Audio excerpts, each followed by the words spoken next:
Hello students, welcome back again on my YouTube channel my exam solution. Student, आज के इस video में हम MPSC 04 का ही एक अगला चैप्टर पढ़ रहे हैं, जो कि है मोहनदास करमचंद गांधी, यानी कि गांधी जी के बारे में है ये चैप्टर आपका, जिसमें अभी तक गांधी जी के कितने आंदोलन हुए, क्या क्या आंदोलन हुए, उनकी क्या विचारधारा थी, इसके बारे में आपको बता रखा है। तो यही आपके पूरे चैप्टर में बता रखा है, और यहाँ पे मैंने स्टूडेंट आपके इंपॉर्टेंट पॉइंट्स जिस पे आपका क्वेश्चन बनता है वो चीज़ें इसमें ऐड करी है।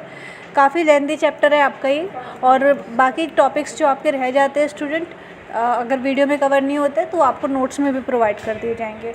ईज़िली जो है नोट्स आपको ईजी लैंग्वेज में लिखा होगा, ईज़िली आप पढ़ के उससे जो है अपना एग्ज़ाम क्लियर कर सकते हैं। तो यहाँ पे पहले हम कुछ चीज़ें देखेंगे जो कि इम्पॉर्टेंट्स है गांधी जी के बारे में, और आपके एग्ज़ाम में भी पूछी जाती है। यहाँ पे स्टूडेंट मैंने इन टॉपिक्स को आपके ऐड किया है।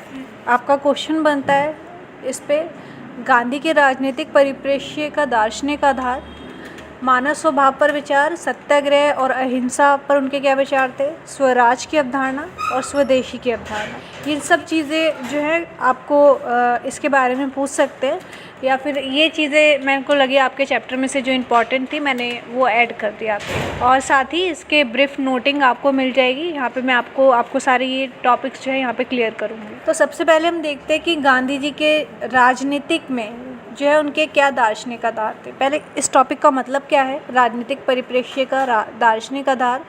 यहाँ पे मतलब उन्होंने अपने टाइम पे जितनी भी राजनीति में चीज़ें हुई, उनके रहते हुए जो भी चीज़ें वहाँ पे चल रही थी, उनका क्या उन्होंने देखा और क्या ऑब्ज़र्व किया, और उस पर उनके क्या विचार थे या क्या प्रतिक्रिया थी, इसको हम कहते हैं राजनीतिक परिप्रेक्ष्य का दार्शनिक आधार गांधी जी का। तो उनके टाइम में उन्होंने राजनीति में क्या क्या चीज़ें देखी या राजनीति पे उन्होंने अपनी क्या प्रतिक्रिया दी, इसके बारे में इस टॉपिक में आपको दे रखा है। तो गांधी जी जो है यहाँ पे बहुत धार्मिक व्यक्ति थे। वे उनकी धार्मिक विचारधारा नहीं, उनकी राजनीति, आर्थिक विचारधारा और समाज के प्रति उनके दृष्टिकोण को प्रभावित किया था। यानी कि गांधी जी की जो धार्मिक विचारधारा थी, उन्हीं से जो है वो कहते थे कि धार्मिक विचारधारा में ही राजनीतिक, आर्थिक और सामाजिक दृष्टिकोण जो है प्रभावित होता है। और मतलब कि धार्मिक विचारधारा में ये नहीं था कि हम भगवान के बारे में यहाँ पे मान रहे हैं या उनकी पूजा कर रहे हैं। उनके लिए धार्मिक का अर्थ था उनके देश के प्रति सेवा, यानी उनके देश के लिए या उनके लोगों के लिए जो कि जो है जिनके साथ अत्याचार हो रहा है या फिर जिनकी स्थिति अच्छी नहीं है, उनके लिए कार्य करना, उनकी सेवा में जो है अपना पूरा जीवन बिता देना, ये उनके लिए धर्म था। और यही जो है कहते हैं, यही राजनीति भी है, यही आर्थिक हमारा विचारधारा भी है और समाज भी है। और इसमें मतलब कि जैसे कि उनका धार्मिक विचारधारा ये थी कि मैं पूरी तरह लोगों की सेवा के लिए अपने आप को समर्पित कर दूंगा। इसलिए वो कहते थे कि ये जो राजनीति होती है, राजनीति में जो नेता होते हैं, उनका भी ये कार्य होता है कि वो लोगों की सेवा में अपने आप को दें, और लोग जो चाहते हैं उनके लिए कार्य करें, उनकी इच्छा अनुसार चले। तो राजनीति में जितने भी नेता हैं यहाँ पे, वो लोगों के अनुसार चले, लोगों की जो इच्छाएं हैं उसको पूरा करने में अपना जीवन बताएं। मनुष्य का अंतिम लक्ष्य ईश्वर की अनुभूति है, और उसके सामाजिक, राजनीतिक, धार्मिक सभी कार्यकलाप ईश्वर के दर्शन के अंतिम लक्ष्य द्वारा नियंत्रित होने चाहिए। और यहाँ पे उन्होंने बताया था कि जो अगर हम भगवान में विश्वास रखते हैं तो ये हमारा इससे एक तो हमारा ये अंतिम इच्छा लक्ष्य होना चाहिए। यानी कि अगर हम ईश्वर को प्राप्त करना चाहते हैं, ईश्वर की अनुभूति, उन्होंने बताया कि ईश्वर को अगर हम प्राप्त करना चाहते हैं तो हमें जो है हमें किस तरह से अपने आप को पूरी तरह एक सेवा में ढाल देना चाहिए, मानव सेवा में। और यही हमारे जो है ईश्वर प्राप्त करने का सबसे अच्छा साधन होता है कि हम किस प्रकार से अपने आप को जो है लोगों की सेवा में, लोग जो चाहते हैं या फिर लोगों की किस प्रकार से हम मदद कर सकते हैं, इसके लिए हम अपने आप को जब ढाल देते हैं तो यही हमारे लिए ईश्वर की प्राप्ति होता है। तो यहाँ पे इनका धर्म से ये मतलब था कि या तो अपनी सेवा में लोगों को डाल दो, और अपना लक्ष्य बिल्कुल, अगर आप ईश्वर को प्राप्त करना चाहते हो तो बिल्कुल मानव सेवा में अपना जीवन बिता दो, और जो मतलब समाज के प्रति जो भी कार्य है उसमें अपने आप को समर्पित कर दो। यही हमारे लिए जो है धर्म है हमारा, और ईश्वर की प्राप्ति है। तो इन्होंने ईश्वर प्राप्त करने का मात्र रास्ता सृष्टि में देखना है और उसके साथ एक होना है। यानी कि हम अब जिस समाज में रह रहे हैं उसी में हमें ईश्वर को देखना है और उसी के साथ हमें एक होना है। ये नहीं कि ईश्वर अलग से कुछ है। हम जो समाज में रह रहे हैं उन समाज में लोगों के साथ संबंध बनाना, उनके लिए कार्य करना, यही हमारे लिए ईश्वर है। ये सभी की सेवा द्वारा प्राप्त किया जा सकता है। मेरे देशवासी मेरे निकटतम पड़ोसी हैं, उनकी सेवा में अपने आप को लगा देना चाहिए। तो इसीलिए इन्होंने जो है सेवा, लोगों की सेवा में अपने आप को लगा दिया था। इनके मानव स्वभाव पर क्या विचार थे गांधी जी के, यानी कि यहाँ पे स्टूडेंट मैंने आपको नोटिंग दी है, बट मैं आपको ये टॉपिक एक्सप्लेन कर देती हूँ। मानव स्वभाव पे वो कहते थे कि अगर कोई मानव है तो उसमें बहुत से जो है भावनाएं होती हैं, एक नैतिक स्वभाव उसका होता है, और मानव जो है ईश्वर में विश्वास रखता है। तो ये सब चीज़ें होने के कारण ही मानव जो है एक श्रेष्ठ व्यक्ति होता है। उसको हम जो है किसी भी अनुसार लोग जो है बदल सकते हैं। गांधी जी मनुष्य को एक क्रूर नहीं समझते थे। उन्होंने विश्वास था कि मनुष्य आखिरकार एक आत्मा है। जैसे कि हम कहते हैं कि मानव जो है आजकल कितना क्रूर होता जा रहा है, आदमी आदमी को खा रहा है, इस तरह के जो है चीज़ें हम मानते हैं कि मानव कितना जो है स्वार्थी होता है। पर यहाँ पे गांधी जी के विचार थे कि मानव जो है उसमें भी एक आत्मा है, एक स्वभाव है उसका, और उसमें भी कुछ भावनाएं हैं, इमोशंस हैं, और उसकी जो प्रकृति है उसमें गांधी जी को पूरा विश्वास था। उन्हें मानव स्वभाव पर बहुत विश्वास था। वह कहते हैं, मानव स्वभाव पर संदेह करने को आज स्वीकार करता हूँ। उनकी इच्छा किसी अच्छे और मैत्रीपूर्ण कार्य करने के लिए बाध्य है। व्यक्ति में आत्मचेतना है जो उसे क्रूर से अलग करती है। हमारी जो यानी कि आत्मचेतना होती है, हम जो सोचते हैं समझते हैं, ये सब हमें जो है हमारे क्रूर बनने से हमें अलग करती है। वह जो ईश्वरीयता का अनुभव कराती है। हमारी आत्मा के कारण ही हम जो है ईश्वर से संपर्क में रहते हैं। हम क्रूर शक्ति के साथ पैदा हुए, परंतु ईश्वर हमारे अंदर रहता है। उसका अनुभव करने के लिए पैदा हुए हैं, और वह मनुष्य का विवेक अधिकार है, और ये इसे क्रूर से पृथक करता है। यानी कि हम जो मानव की जो प्रकृति है वो उसके आत्मचेतना में निहित है। अगर वो अच्छा सोचता है, अच्छी चीज़ें करता है, तो वो हमेशा जो है उसका यहाँ पे हमेशा अच्छा बना रहता है। और अगर कुछ गलत काम कर जाता है या फिर उसके साथ कुछ गलत व्यवहार होता है तो वो क्रूर बनता है। तो ये सब जो है मानव एक आत्मा ही है, अगर उसको जिस तरीके से ढालेंगे उसमें वो ढले। तो यहाँ पे इसलिए जो है गांधी जी को मानव स्वभाव पर बहुत विश्वास था। और उन्होंने जब ये लड़ाई लड़ी तो उन्होंने अपने हिसाब से जो है किस प्रकार मानव को जो है अपने अन्याय के लिए लड़ना सिखाया, और उनके जो है व्यवहार में यहाँ पे चेंज लाया। और प्रत्येक व्यक्ति के पास उच्चतम संभव विकास की क्षमता है। सभी में एक आत्मा है, इसलिए उसकी संभावना प्रत्येक के लिए एक जैसी होती है। तो यहाँ पे गांधी जी कहते हैं कि प्रत्येक व्यक्ति के पास जो है विकास करने की क्षमता होती है। उसके पास अपनी बुद्धि है, अपनी एक जो है अंतर आत्मा है, जिसके कारण वो अपना विकास कर सकता है। तो ये गांधी जी को मानव स्वभाव होता है, इस पर पूरी तरह से विश्वास था। और प्रत्येक व्यक्ति को जो है उसमें अपने आप से आत्मचेतना करने की, ईश्वर में विश्वास रखने की, और सही गलत का अंतर करने की शक्ति होती है।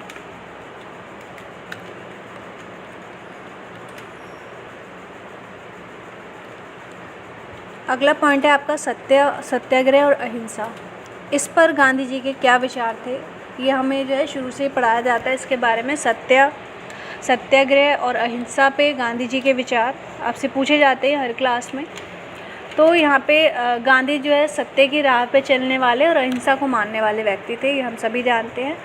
और इसीलिए इनका जो आंदोलन आया था, सत्याग्रह आंदोलन, इन्होंने बहुत से आंदोलन हुए थे सत्याग्रह के। अभी तक जितने भी इन्होंने आंदोलन किए हैं, मेन हम बात करते हैं जब भारत आए थे 1915 में, और उसके बाद इन्होंने जो भारत में जितनी भी चीज़ें देखी थी कि कितने लोगों के साथ अन्याय हो रहा है, तो उसके लिए इन्होंने वहाँ पे जो है सत्याग्रह अपना चलाया था कि हम जो है सत्याग्रह का यहाँ पे अर्थ था सत्य के लिए आग्रह करेंगे, जो सत्य है उसके लिए खड़े रहेंगे और लड़ेंगे।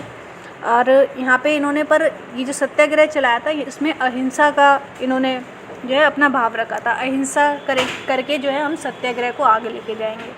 अहिंसा का यहाँ पे इन्होंने अर्थ बताया कि हम किसी भी हिंसात्मक कार्य कोई नहीं करेंगे, और मतलब सिर्फ भूख हड़तालों द्वारा और आंदोलनों द्वारा कुछ विरोध करके किसी को बिना चोट पहुँचाए जो है हम ये सब कार्य अपना शुरू रखेंगे और अपने अन्याय के लिए लड़ेंगे। सत्य, अहिंसा, सत्याग्रह और महात्मा गांधी पर्यायवाची है। यहाँ पे कहते हैं कि जो सत्य, अहिंसा, सत्याग्रह और महात्मा गांधी का जो नाम है ये एक दोनों के पर्यायवाची है। यानी कि महात्मा गांधी की जो मेन विचारधारा यहाँ पे मानी जाती है वो उनकी सत्य, अहिंसा और सत्याग्रह ही मानी जाती है। यानी कि वो सत्य के प्रतीक थे, सत्याग्रह चलाकर ही उन्होंने सारे आंदोलन लड़े थे, कभी भी किसी हिंसा का प्रयोग नहीं किया था, अहिंसा का जो है उन्होंने भाव दिखाया था। तो इसलिए हम गांधी जी की विचारधारा को जो है इन्हीं 3 नामों से बुलाते हैं कि सत्य, अहिंसा और सत्याग्रह की राह उन्होंने अपनाई थी। और सत्याग्रह के यहाँ पे उन्होंने अभी तक जितने भी आंदोलन किए उसके बारे में आपको यहाँ पे बताना पड़ेगा। सत्याग्रह के जब वो 1915 में हमारे भारत में आए थे और 1917 में उन्होंने जो है सबसे पहले यहाँ पे चंपारण आंदोलन उनका हुआ था। यहाँ के लोगों को भी उन्होंने जो है किस प्रकार से उनके साथ जो ब्रिटिश लोग हैं वो उनके हक़ को दबा रहे हैं और उनसे ज़बरदस्ती खेती करवा रहे हैं, नील की खेती करवा रहे हैं, तो उसके लिए लड़ना, यहाँ पे उन्होंने जो लड़ाई लड़वाई थी लोगों से वो भी इन्होंने जो है सत्याग्रह के द्वारा ही करवाई थी। यानी कि हम जो है भूख हड़तालों द्वारा और जो है अनशन द्वारा ही ये इस लड़ाई लड़ेंगे, किसी भी हिंसा का प्रयोग यहाँ पे नहीं करेंगे। इसके बाद अहमदाबाद जो आंदोलन हुआ था अहमदाबाद वाला, इसमें भी इन्होंने यहाँ पे जो फैक्ट्री के जितने भी मज़दूर थे उनको यहाँ पे जो है शिक्षित करवाया। सबसे पहले तो वहाँ के लोगों को पता ही नहीं था कि हमें अपने हक़ के लिए लड़ना है। तो इस प्रकार से इन्होंने जो है यहाँ पे भी इन तीनों जो आंदोलन हुए, किसानों के शोषण के विरुद्ध यहाँ पे खेड़ा आंदोलन हुआ था, चंपारण आंदोलन और अहमदाबाद मिल आंदोलन। उसके बाद भी जितने भी आंदोलन हुए सब सत्याग्रह पे ही जो है इनकी जो सत्याग्रह की विचारधारा थी इसी पे सारे नींव थे। यानी कि हम अहिंसा के मार्ग पे चल के और सत्य के लिए आग्रह करेंगे। तो इनका जो थॉट माना जाता है गांधी जी का वो सत्य, सत्याग्रह और अहिंसा का माना जाता है। इसके बाद इनकी स्वराज की अवधारणा, यहाँ पे क्या थी? स्वराज का जैसे यहाँ पे अर्थ क्या होता है, सव्य पे राज करना। हम जो है सव्य पे शासन करेंगे और हम अपना एक अलग देश चाहते हैं, इसकी इन्होंने यहाँ पे मांग करी थी। स्वराज का अर्थ है स्वशासन। महात्मा गांधी ने ब्रिटिश शासन के दौरान स्वराज की अवधारणा को पाया था। ये जो स्वराज की अवधारणा आई थी ये ब्रिटिश शासन के दौरान आई थी। जब ब्रिटिशों ने हम पे कब्ज़ा कर लिया था तब उनसे छुटकारा पाने के लिए तो हमने एक जो है विचारधारा का यहाँ पे गांधी जी ने लेकर आए स्वशासन, कि हम अपने आप का शासन करेंगे, सव्य शासन करेंगे और ब्रिटिशों को यहाँ से हटा देंगे। तो वहाँ से ये थॉट निकल कर आया था स्वशासन, और स्वशासन से ही एक नाम निकल कर आया था स्वराज। स्वराज होता है, एक तो स्वशासन होता है कि हम ब्रिटिशों से लड़ेंगे और अपना शासन चाहेंगे, और स्वराज का यहाँ पे अर्थ बताया था गांधी जी ने कि अपने ऊपर जो है हम हर व्यक्ति को कंट्रोल रहना चाहिए अपनी इंद्रियों पे, और सव्य पर अपना राज चलाना चाहिए, अपने मस्तिष्क पे उसको कंट्रोल है अगर तो किसी भी चीज़ से लड़ सकता है। गांधी जी के स्वराज की अवधारणा अत्यंत व्यापक थी, मतलब बहुत सी चीज़ें इसमें ऐड थी। जैसे मैंने आपको स्वराज बताया, इसमें स्वशासन, ये सभी जो है इसी की विचारधारा में आता है। और स्वराज का अर्थ केवल राजनीतिक स्तर पर विदेशी शासन से स्वाधीनता प्राप्त करना ही नहीं, बल्कि इसमें सांस्कृतिक व नैतिक स्वाधीनता का विचार भी निहित है। यानी कि जैसे कि मैंने आपको बताया कि स्वशासन का मतलब यहाँ पे यही नहीं था कि हम ब्रिटिशों को हटा के अपना शासन करेंगे और राजनीति में हम जो है स्वशासन लाएंगे। यहाँ पे इसका ये भी अर्थ था कि हर व्यक्ति को जो है सव्य पे शासन करना चाहिए। हर व्यक्ति के अपने मस्तिष्क पे अगर कंट्रोल है, अपनी इंद्रियों पे कंट्रोल है, तो मतलब कि वो सव्य पे शासन कर सकता है, अपना अच्छा बुरा सोच सकता है और उसके द्वारा अपना जो भी वो लक्ष्य तय करता है उसे पा सकता है। इसमें सांस्कृतिक व नैतिक स्वाधीनता का विचार भी निहित था। ये राष्ट्रीय निर्माण में परस्पर सहयोग व मेल मिलाप पर बल देता है। शासन के स्तर पर ये सच्चे लोकतंत्र का पर्याय है, और इसे स्वराज को जो है लोकतंत्र का पर्याय कहा गया था। यानी कि लोकतंत्र में क्या होता है, लोग अपने चीज़ों को सुनते हैं, अपनी चीज़ों को जो है लोग जो चाहते हैं वो सरकार के समक्ष रखते हैं, यानी कि उनका सव्य पे शासन है, यहाँ पे सव्य पे राज है। और यही जो है उन्होंने लोकतंत्र में भी स्वशासन की अवधारणा हम देखते हैं, इसको पर्यायवाची जो है माना जाता है। उसके बाद इनकी स्वदेशी की अवधारणा यहाँ पे क्या थी? सबसे पहले स्वदेशी का अर्थ होता है अपने देश का अथवा अपने देश में निर्मित। स्वदेशी यानी अपने देश की जो चीज़ है, सव्य के देश में हमारी जो चीज़ें हैं या हमारे देश में जो निर्मित है उनको हम चलाएंगे अपने देश में। वृहत अर्थ में किसी भौगोलिक क्षेत्र में जन्मी, निर्मित या कल्पित वस्तुओं, नीतियों, विचारों को स्वदेशी कहते हैं। यानी जो हमारी जो क्षेत्र है, हमारा जो देश है, उसमें अगर कोई चीज़ बनी है, जैसे हमारे देश का कच्चा माल है और हमारे देश की अगर कोई चीज़ बनी है, उसको हम जो है यूज़ करेंगे। स्वदेशी की जो इनकी अवधारणा थी गांधी जी की, इसमें इन्होंने जो है लोगों को कहा था कि हम, जैसे कि इन्होंने जब असहयोग आंदोलन चलाया था, उसमें लोगों को कहा था कि हमारे जो देश की बनी हुई चीज़ें हम उसका यूज़ करेंगे और ब्रिटिशों के द्वारा जो भी चीज़ बनी हुई है जो दूसरे देश की है उसका हम जो है बहिष्कार कर देंगे। तो यही इनका स्वदेशी का अर्थ था यहाँ पे, कि हम जो है हमारे जो सव्य के देश की हमारी जो निर्मित वस्तु है उसका यूज़ हम करेंगे। और इसके बाद जो है इनकी इसी अवधारणा को लेकर कई आलोचना भी की गई। इनके आलोचक यहाँ पे जो माने जाते हैं अरविंद घोष, रविंद्रनाथ ठाकुर और विनय दामोदर सावरकर, ये जो है इनके आलोचक माने जाते हैं। इनकी विचारधारा जो थी यहाँ पे, जैसे रविंद्रनाथ टैगोर जी थे, इन्होंने इनकी विचारधारा का यहाँ पे जो है विरोध किया था। यानी कि जब गांधी जी ने स्वदेशी यहाँ पे छेड़ दिया था तो सब लोगों ने एक तो ब्रिटिशों का बहिष्कार कर दिया, उनके जो भी वस्तुएं होती थी, उनके जो भी संसाधन होते थे, और दूसरा वो जो हमारे देश के जो भी आम कपड़ा होता था, लुंगी, धोती, ये सब चीज़ें वो पहनने लग गए थे। तो इसी का रविंद्रनाथ ठाकुर यहाँ पे कहते हैं कि हमारी ये जो चीज़ें गांधी जी कर रहे हैं, स्वदेशी का यहाँ पे असहयोग आंदोलन या फिर उन्होंने जो चलाया है, इससे हम जो है ब्रिटिश लोगों से हम जो चीज़ें ले पा रहे हैं, जो फ़ायदे हमें हो पा रहे हैं, वो अब नहीं हो पाएंगे, क्योंकि उन्होंने जो है बहिष्कार कर दिया है। तो यहाँ पे रविंद्रनाथ ठाकुर ये सोचते थे कि हम जो ब्रिटिश लोग हैं उनसे हमें फ़ायदा हो रहा है, यहाँ पे मतलब हमारा आर्थिक विकास हो रहा है, हम उनके कपड़े पहनते हैं या फिर उनकी चीज़ें यूज़ करते हैं, तो वो काफ़ी अच्छी चीज़ें होती है। तो इस तरह की जो है उन्होंने यहाँ पे आलोचना की थी कि अगर हम गांधी जी की बात मानते हैं तो यहाँ पे पूरी तरह से हम जो है ब्रिटिश शासन को हटा देते हैं और उनका जो भी हमें लाभ हो रहा है वो भी पूरा हट जाता है। इस तरह से जो है इनकी आलोचना की गई थी स्वदेशी की अवधारणा। यहाँ पे स्टूडेंट मैंने आपको टॉपिक सारे समझाती है, इसी में से आपका क्वेश्चन बन सकता है। नोटिंग मैंने आपको यहाँ पे दे दी है, और इसके अलावा आपका जो टॉपिक रह रहा है इसमें, उसकी भी नोटिंग आपको जो है नोट्स में प्रोवाइड हो जाएगी, तो वो आप हमसे ले सकते हैं।